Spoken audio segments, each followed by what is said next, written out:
اور یہ صدیوں کا آپ سمجھ لیں ایک اختلاف ہے جسے میں نے ایک جملے میں جمع کر دیا کہ رسول اللہ صلی اللہ علیہ وآلہ وسلم کی مبارک زندگی میں صحابہ کرام کی جو عقیدت تھی اللہ کے محبوب کے ساتھ صلی اللہ علیہ وآلہ وسلم، وہ عقیدت آج اگر آپ نے کسی میں دیکھنی ہے تو وہ بریلوی مکتب کے لوگ ہیں. لیکن نبی علیہ السلام کی وفات کے بعد صحابہ کرام کی جو حضور کے ساتھ عقیدت تھی وہ آپ نے اگر دیکھنی ہے تو وہ اہل حدیث کے اندر ہے. جی بخاری مسلم میں حدیث ہے کہ نبی علیہ السلام کا مبارک پسینہ صحابہ کرام خوشبو کے طور پہ استعمال کرتے تھے. بالکل ٹھیک ہے سر، آج تو ہم پسینہ نہیں لے سکتے اور نہ اس پہ قیاس کر کے قبر رسول کی مٹی اکھاڑ سکتے ہیں. کیا صحابہ نے اکھاڑی؟ جی بخاری میں آتا ہے نبی علیہ السلام نے وضو کیا، وضو کا جو پانی ہے صلح حدیبیہ کے موقع پر صحابہ کرام نے لے کے اپنے جسموں پہ ملا، اور جس کو نہیں ملتا تھا وہ دوسرے سے لے کے جسم پہ ملتا تھا. تو یار وضو کا پانی تو آج اویلیبل نہیں ہے. اگر آپ کہیں کہ اب ہم آپ کے بزرگوں کے پسینوں والے ٹیشو پیپر منہ میں ڈالنا شروع کر دیں، جس طرح وہ 2014 کے دھرنوں میں ڈاکٹر طاہر القادری صاحب اپنا پسینہ پوچھ پوچھ کے مریدین میں بانٹ رہے تھے، اور الیاس قادری صاحب ٹی وی میں آپ دیکھ لیں کہ وہ ساری اور افطاری میں وہ جو بوٹیاں کھاتے تھے اس کی ہڈیاں مریدین میں تقسیم کرتے تھے. اب یہ تو ہم نہیں کر سکتے میرے بھائی. آپ نے ان کو پیغمبر بنا لیا ہے کہ حضرت ابوبکر، عمر، عثمان و علی رضی اللہ عنہم اجمعین وعلیہم السلام اجمعین اپنی عزت اس طرح کرواتے تھے؟ انہوں نے تو سوچا بھی نہیں تھا. صحیح بخاری میں آتا ہے نبی علیہ السلام نے حجۃ الوداع کے موقع پر اپنے بال منڈوا کر صحابہ کرام میں تبرکن تقسیم کیے. صحیح بخاری کے اندر ہی موجود ہے. انس بن مالک کہتے ہیں حضور کا ایک بال میرے پاس ہونا دنیا اور جو کچھ دنیا کے اندر ہے اس سے بڑھ کر مجھے محبوب ہے. صحیح بخاری میں حدیث ہے ام سلمہ ہماری والدہ، بلکہ اپروپریٹ ورڈ ہے ہماری ماں، ام المومنین، ان کے پاس حضور کے چند بال تھے جو ایک ڈبیا میں انہوں نے رکھے ہوئے تھے، اور اس محلے میں جب کوئی بیمار ہو جاتا وہ پانی برتن میں بھیجتا، وہ اس میں ڈبو کے ہلا کے دیتی تو اس مریض کو شفا ہو جاتی تھی. صحیح مسلم میں حدیث ہے نبی علیہ السلام کا کسروانی تیالسی کالا جبہ اسما بنت ابی بکر کے پاس تھا، اور وہ کہتی ہیں حضور پہنا کرتے تھے اور ہم اس کا دھون مریضوں کو شفا کے لیے دیتے ہیں. یہ حضور کے تبرکات تھے، اس میں تو کوئی شک نہیں ہے. صحابہ کرام، ابو داؤد ترمذی میں حدیث ہے نبی علیہ السلام ایک صحابی کو ملنے گئے تو آپ کو پیاس لگی تو حضور نے کہا میں نے پانی پینا. انہوں نے کہا کہ وہ مشکیزہ ہے، تو حضور علیہ السلام نے اس مشکیزے سے منہ لگا کر کھڑے ہو کر پانی پیا. وہ کہتے ہیں جیسے ہی حضور ہٹے میں نے مشکیزے کا منہ کاٹ کے اپنے پاس رکھ لیا تبرک کے طور پہ کہ اس سے میرے نبی کا منہ لگا ہوا ہے.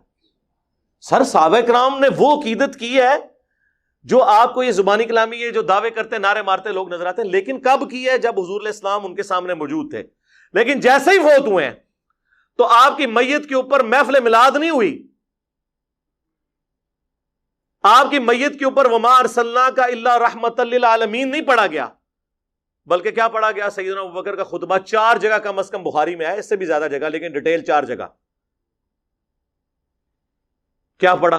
اپنی طرف سے اما بعد، یعنی صلاۃ والسلام کے بعد انہوں نے کہا من کان یعبد محمدا فان محمدا قد مات.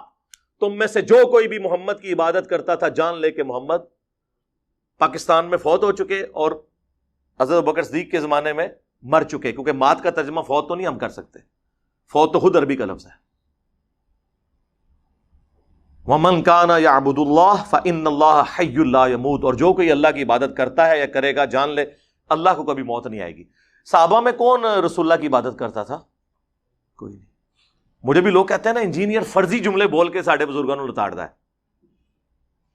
تو حضرت بکر صدیق نے فرضی جملہ نہیں بولا، یہ کوئی آیت پڑھی تھی انہوں نے، کوئی حدیث پڑھی تھی، 295C لگا دینی تھی آپ لوگوں نے. اور پھر اپنی بات کی دلیل میں انہوں نے آیت پیش کی وما محمد الا رسول قد خلت من قبلہ الرسل افئن مات او قتل.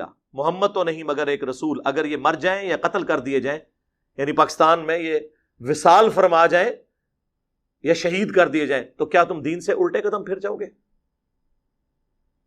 اور پھر آپ نے تلاوت کیا انک میت وانہم میتون. اے نبی تمہیں بھی مرنا ہے، تمہارے مخالفین کو بھی مرنا ہے.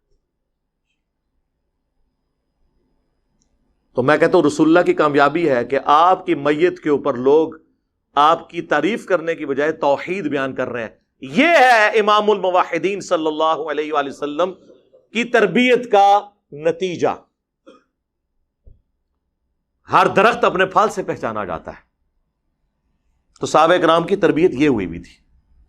اس کے بعد کوئی عرس نہیں منایا، کوئی میلاد نہیں منایا۔ تو آپ اس چیز کو فرق کو سمجھیں۔ نبی علیہ السلام دنیا میں موجود ہوں، ہم ہر مسئلہ حضور کے پاس لے کے جائیں۔ بخاری مسلم میں آتا ہے بارش نہیں ہو رہی، صحابہ کرام حضور سے دعا کرواتے ہیں۔ صحیح بخاری میں آتا ہے کہ صحابی کی پنڈلی ٹوٹ گئی، نبی علیہ السلام نے مبارک ہاتھ پھیرا، وہ صحیح ہو گئی۔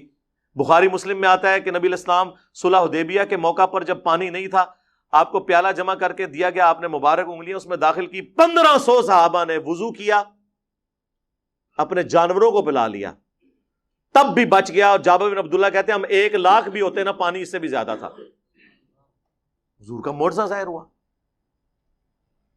تو آج اگر حضور موجود ہو ہم، اور یہ میرا اپنا عقیدہ نہیں ہے، یہ حضرت عمر کا عقیدہ ہے، 1010 نمبر حدیث صحیح بخاری میں، اِنَّا كُنَّا نَتَوَسَّلُ إِلَيْكَ بِنَبِيِّنَا صلی اللہ علیہ وآلہ وسلم، اے اللہ پہلے ہم تیرے نبی کو تیری بارگاہ میں پیش کیا کرتے تھے توسل کے طور پر، اب ہم تیرے نبی کے چچا کو لے کے آئے ہیں، تو ان کی دعا کی برکت سے بارش نازل فرما، تو بارش نازل ہو جاتی۔ قبر رسول پہ تو نہیں گئے۔ حالانکہ صحیح مسلم میں موجود ہے کہ ایک دفعہ سفر کے دوران جب اسی طریقے سے کھانے پینے کا مسئلہ بنا تو سیدنا عمر نے حضور سے کہا یا رسول اللہ آپ کو ہم تھوڑا سا جمع کر دیتے ہیں، آپ اس پہ برکت کی دعا فرمائیں۔ تو بڑی مشکل سے آدھا پیالہ جمع ہوا، حضور نے اس پہ برکت اپنی مبارک ہاتھ ڈالا تو سب لوگوں کو کفایت کر گیا۔ تو حضرت عمر یہ بھول گئے تھے، قبر رسول پہ جاتے کہتے یا رسول اللہ اپنا ہاتھ باہر نکالیں۔ آپ نے 500 سال بعد تو شیخ احمد رفاعی کے لیے نکالنا ہی ہے۔ شیخ زکریا کاندلوی نے فضائل حج میں نقل کیا، اور فضائل سنت میں الیاس قادری صاحب نے، تو میرے تو گھوڑوں کے قدموں کی خاک کو وہ لوگ نہیں پہنچ سکتے، تو یا رسول اللہ آپ اپنا ہاتھ مبارک باہر نکالیں۔ نہ، اس زمانے سے عقیدے یہ گلاں نہیں سن ہوندیاں، پرانیاں گلاں، پرانے عقیدے، پرانے بابے تے شاہی کوئی نہیں۔ حضرت عمر کے مقابلے میں، میرے مقابلے میں نہیں، تو حضرت عمر کے لیے تو کوئی نہیں نکلی۔ تو مثالیں تو ہم نے وہاں سے ہی دینے۔ بھائی حضرت عمر کے لیے اگر ہاتھ نہیں نکلا تو بابے تے شاہی کوئی نہیں، جھوٹے واقعات۔ تو نبی علیہ السلام کی مبارک زندگی میں آپ کے ساتھ جو معاملات تھے وہ وفات کے بعد اس طریقے سے نہیں ہو سکتے۔ ورنہ تو میں نے کئی دفعہ کہا ہے کہ آپ لوگ جنے بنو، اکد مولوی دی لت پنو، روزہ شریف پہ ہم اسے لے جاتے ہیں، ٹھیک کروائیں۔ اور یار جب ثقیفہ بنی ساعدہ کا ایشو ہوا، بخاری مسلم میں آتا ہے نبی علیہ السلام کی وفات کے بعد 6 مہینے تک مولا علی نے سیدنا ابوبکر کی بیعت نہیں کی۔ اس دوران کسی کو یہ وہم بھی نہیں آیا کہ جا کے قبر رسول سے جا کے پوچھ لیتے ہیں کہ آپ کا خلیفہ کون ہے آپ کے بعد۔ اس زمانے میں عقیدے نہیں ہوتے تھے۔ اما عائشہ 47 ایئرز تک رہی ہیں حجرہ عائشہ میں، کبھی انہوں نے دعویٰ نہیں کیا کہ میری حضور سے ملاقات ہوئی ہے، میں نے آپ کو فزیکلی دیکھ لیا۔ حتیٰ کہ جب جمل کے لیے نکلی ہیں اس وقت نہیں حضور نے کوئی آواز دی کہ عائشہ نہ جاؤ، وہ تو ہو پہ جا کے کتے جب بھونکے ہیں تو پھر آپ کو یہ ریئلائز ہوا کہ یہ تو غلط ہو گیا کام، ورنہ تو حضور نے تو نہیں روکا۔ اس زمانے میں عقیدے ہوتے ہی نہیں تھے میرے بھائی، یہ چیزیں ایگزسٹ ہی نہیں کرتی تھیں، یہ سب کہانیاں انہوں نے بنائی ہوئی ہیں۔ اب نہیں بنے گی اللہ کے فضل سے، کیونکہ اب تو میڈیا کا دور ہے۔ وہ کہتے ہیں جی سیدہ آمنہ سلام اللہ علیہا نے خواب دیکھا تھا۔ بالکل جی موجود ہے، مسند احمد میں حدیث ہے، مشکات میں بھی ہے، دلائل النبوہ کے اندر بھی موجود ہے کہ نبی علیہ السلام نے فرمایا میں اس وقت بھی اللہ کے ہاں خاتم النبیین لکھا ہوا تھا جب آدم علیہ السلام ابھی مٹی اور پانی، روح اور جسم کے درمیان تھے۔ اللہ کے علم میں اس وقت بھی اللہ کا پیغمبر تھا۔ بالکل ایسے ہی ہے۔ میں دعائے ابراہیم ہوں، میں عیسیٰ کی بشارت ہوں، میں اپنی ماں کا وہ خواب ہوں جو انہوں نے پیدائش کے وقت دیکھا کہ ان کے لیے ایک نور ظاہر ہوا جس سے شام کے محلات بھی ان کے لیے روشن ہو گئے۔ یعنی آپ کو بتایا گیا کہ آپ سے جو بچہ پیدا ہوگا اس کی جو حکومت ہے بالآخر رومن امپائر کو بھی سپر سیڈ کر جائے گی، یہ دکھایا گیا۔ تو وہ کہتے ہیں پیدائش کے وقت یہ جو روشنی ظاہر ہوئی نا، اس سے میلاد کی لائٹنگ ثابت ہوتی ہے۔ سر یہ آج تک ثابت نہیں ہوئی تھی، آپ نے ثابت کی ہے۔ اس سے کیسے ثابت ہوگی میرے بھائی؟ تو نبی علیہ السلام پھر دیے جلاتے ہوں گے اپنی پیدائش کی خوشی میں، کوئی دکھائیں. پھر رہ کے ان کے پاس وہ رہ جاتا ہے شاہ عبدالحق محدث دہلوی جی مدارج النبوہ میں انہوں نے لکھا ہے کہ حضرت جبرائیل علیہ السلام کو اللہ تعالیٰ نے 3 جھنڈے دے کر بھیجا ہے. ایک جھنڈا جو ہے وہ خانہ کعبہ کے اوپر، ایک رسول اللہ کے گھر کے اوپر، ایک بیت المقدس کے اوپر. اور کہانیاں نے پائی کوئی سند نہیں، سب جھوٹ ہے. بلکہ میں کہتا ہوں سب کانٹیننٹ میں سب سے زیادہ جس بندے نے یعنی اس قسم کے عقائد امت میں پھیلائے ہیں نا، ان میں سے ایک جو ہے عبدالحق محدث دہلوی ہے، المتوفی 1052 ہجری. اس کی کوئی اصل نہیں ہے، کہانیاں جو مرضی لکھتے رہے. اس کے بعد جو سب سے زیادہ ایک سوال ہوتا ہے نا، وہ کہتے ہیں دیکھیں جی آپ دیکھیں 12 ربیع الاول کا دن ہے، 2 گھر ہیں، ایک گھر میں حضور کی پیدائش کی خوشی منائی جا رہی ہے، دوسرے گھر میں جو ٹی وی لگا ہوا ہے، یا بچے جو ہیں وہ گیمیں کھیل رہے ہیں، 12 ربیع الاول کی چھٹی کو سیلیبریٹ کر رہے ہیں. بتائیں کون عاشق رسول ہے دونوں میں سے؟ اب اگر آپ اس طریقے سے بنیاد بنائیں گے، لاجک کی بنیاد پہ، منطق جو زیادہ تر ہمارے اہل تشیع اور بریلوی حضرات لے کے چلتے ہیں، تو پھر سر اس کی تو کوئی اینڈ نہیں ہوگی. کل کو تو پھر ہم آپ سے یہ کہیں گے کہ ایک طرف آدم علیہ السلام ہے جنہیں فرشتوں نے سجدہ کیا انکلوڈنگ جبرائیل علیہ السلام، اور دوسری طرف ہمارے نبی علیہ السلام ہے، تو ہم انہیں سجدہ نہ کریں؟ لاجیکلی تو کرنا چاہیے. لیکن ابو داؤد میں حدیث ہے، سنن ابن ماجہ میں بھی ایک صحابی نے سجدہ کیا، آپ نے کہا سر اٹھا کیا کر رہا ہے؟ ان کا یا رسول اللہ ہیرا نامی شہر میں گیا تھا، وہاں لوگ اپنے سردار کو سجدہ کرتے ہیں، تو میں نے بہتر سمجھا کہ آپ کو سجدہ کروں. آپ نے فرمایا جب میں فوت ہو جاؤں گا تم میری قبر سے گزرو گے، کیا میری قبر پہ بھی سجدہ کرو گے؟ ان کا نہیں یا رسول اللہ. تو فرمایا پھر مجھے کیوں سجدہ کر رہے ہو؟ اگر سجدہ میں جائز سمجھتا تو بیویوں سے کہتا کہ اپنے خامدوں کو سجدہ کریں اس حق کے سبب جو اللہ نے مقرر کیا ہے. تو حضور نے تو نہیں یہ کہا کہ عشق دے چلے نمبر لے گئے، عقل والے انجے ہی عمرہ گالیاں کہتے ہیں نا جی، عشق کے چلے نمبر، او عشق دے چلے اتنے بھی میرے ہتھوں مارے گئے، اگوں اللہ دے ہتھوں مارے جان گے. ہاں عقل والے انما یتذکر اولو الالباب، نصیحت تو حاصل نہیں کرتے مگر عقل والے. یہ آپ نے کون سا دین بنا لیا؟ تو اس طریقے سے چیزوں کو نہیں پریزنٹ کیا جا سکتا. تو اس کی پھر میں ان کو پھکی دیتا ہوں کہ دیکھیں کہ 10 محرم کا دن ہے، ایک گھر میں مجلس ہو رہی ہے، لوگ چیخو پکار کر رہے ہیں، ماتم کر رہے ہیں، اہل بیت کے مصائب کو یاد کر کے رو رہے ہیں، اور دوسرے گھر کے اندر ٹی وی چلا ہوا ہے. بلکہ اس سے بھی بڑھ کر اعلیٰ حضرت کی کتاب رد الرافضہ رکھی ہوئی ہے جس میں شیعہ کو کافر ڈکلیئر کیا گیا ہے. ایک طرف اہل بیت کے غم میں لوگ رو رہے ہیں، یہ شیعہ کا گھر ہے، یہ بریلویوں کا گھر ہے. اب بتاؤ کہ عاشق اہل بیت کون ہے؟ تو کہیں گے نہیں، عشق اہل بیت کا یہ تقاضا نہیں ہے کہ اس طرح کی بدعت کی جائے. تو سر عشق رسول کا بھی یہ تقاضا نہیں کہ اس طرح کی بدعت کی جائے. پھکی کے بغیر، اینٹی وینم الزامی جواب کے بغیر بات سمجھ نہیں آتی. خود تو آپ بھی یہ سب کچھ کر رہے ہیں. اہل بیت کی محبت بھی ہمارے ایمان کا حصہ ہے. صحیح مسلم کی حدیث، علی سے محبت نہیں رکھے گا مگر مؤمن، علی سے بغض نہیں رکھے گا مگر منافق.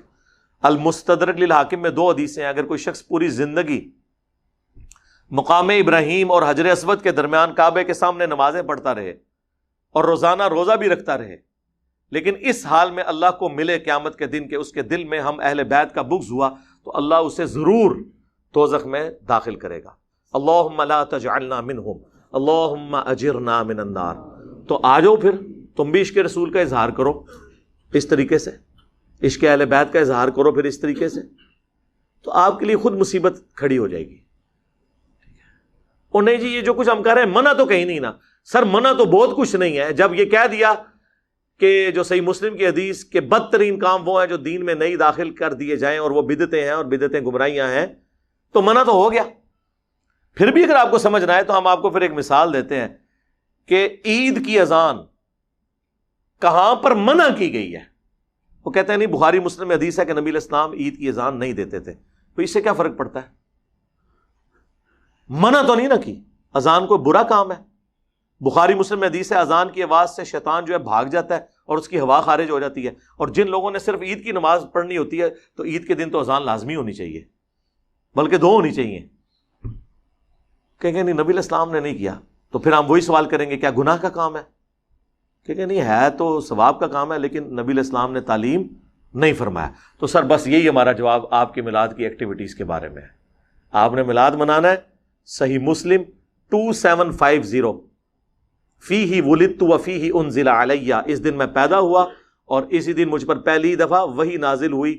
آپ روزہ رکھ کر منڈے والے دن ہر ہفتے ہر ویک میں منڈے کا روزہ رکھ کر میلاد منائیں، جشن میلاد بھی منائیں اور جشن قرآن بھی.